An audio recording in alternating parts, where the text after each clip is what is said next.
In this episode of the MilSurp showcase, I'm going to be showing off the FEG PA-63. These pistols are from Hungarian.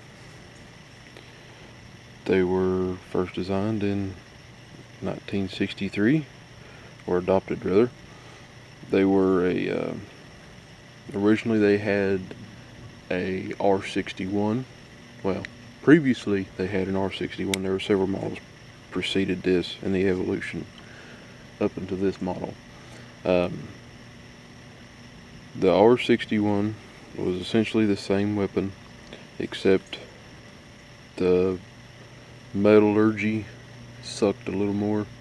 They had a problem with the frames breaking on them, so they added a 0.1% more titanium to increase the strength of this aluminum alloy frame.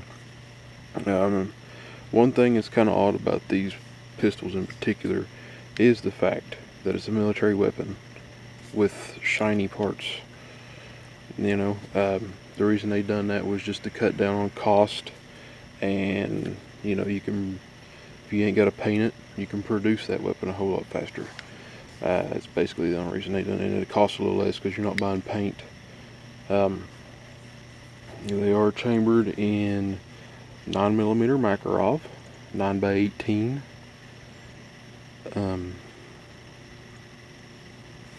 They were issued, like I said, Hungarian military and police.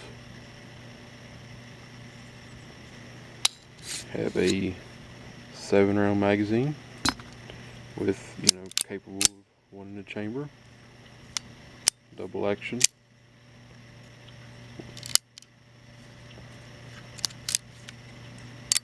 With a decocker.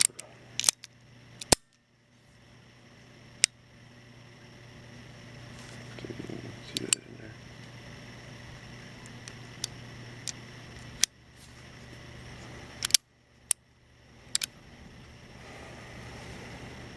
A bit of a side picture on it. These sides do kind of suck, but this particular example, it is a little bit rough. It's been carried quite a bit. I've carried it some, and whoever had it before me looked like they've carried it quite a bit. But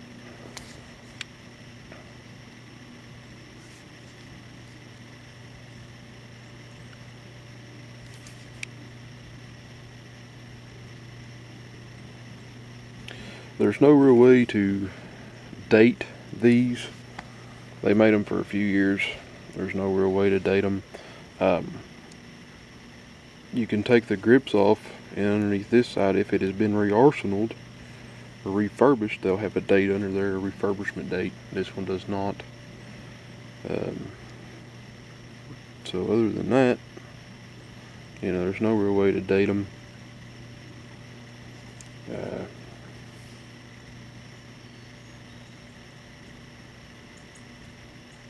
This particular model does have matching numbers on it, which I guess is pretty well common, except for the magazine. The magazines are all serialized as well, but that one don't match, of course. I've got 3 mags. The mags, for some reason, they're not extremely expensive, but they're a little bit more expensive than what I would expect for that. They're usually around $30, $35 whenever you can find them. So that's about it on that, guys. Thanks for watching, and stay tuned.